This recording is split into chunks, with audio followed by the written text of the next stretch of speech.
Хавсгал аймгийн Шинмөр худалдааны төв 2025 оны 4 сард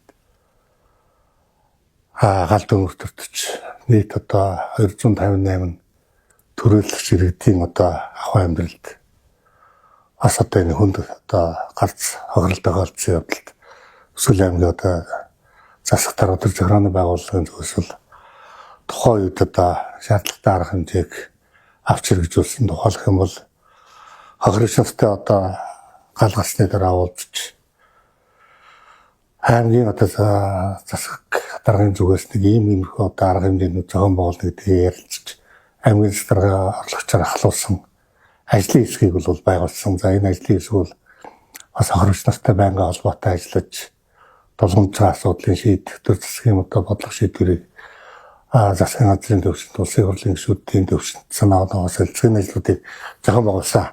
2025 оны хойд үеийн жуулга уулзалт зохион байгуулж за энд Монгол Улсын ерөнхий сайд, хоёр ерөнхий сайд, оюун эрдэнэ сайдууд асуудлыг танилцуулж засгийн газрын тогтоол гаргуулсан. Энэ тогтоол бол 5.2 тэрбум төгрөгийг Монгол Улсын жижиг дунд үйлдвэрийн сангийн хуулийн дагуу 5.2 тэрбум төгрөгийг олгох энэ тогтоол гарсан.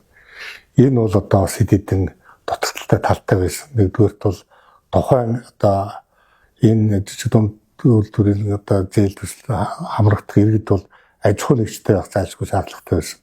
За ийм болохоор улс иргэдтэй өндөрлж иргэдэл оцоолохгүй байх үүднээс засгийн газрын тогтоолыг шинжилж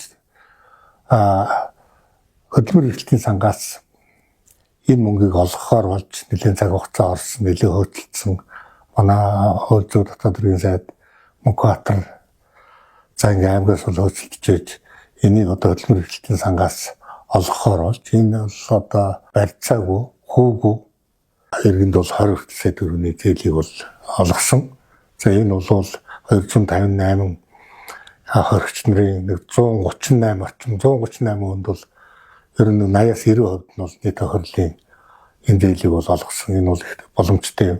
За 120 хохирогч нарт бол бид бас 20 сая төгрөгийг олгохоос гадна энэ жижиг зээлийн сангаас 3 жилийн хугацаанд 6% хөөтэй олохын ажлыг бол бас хөөцөлтөд ингээд явж байна.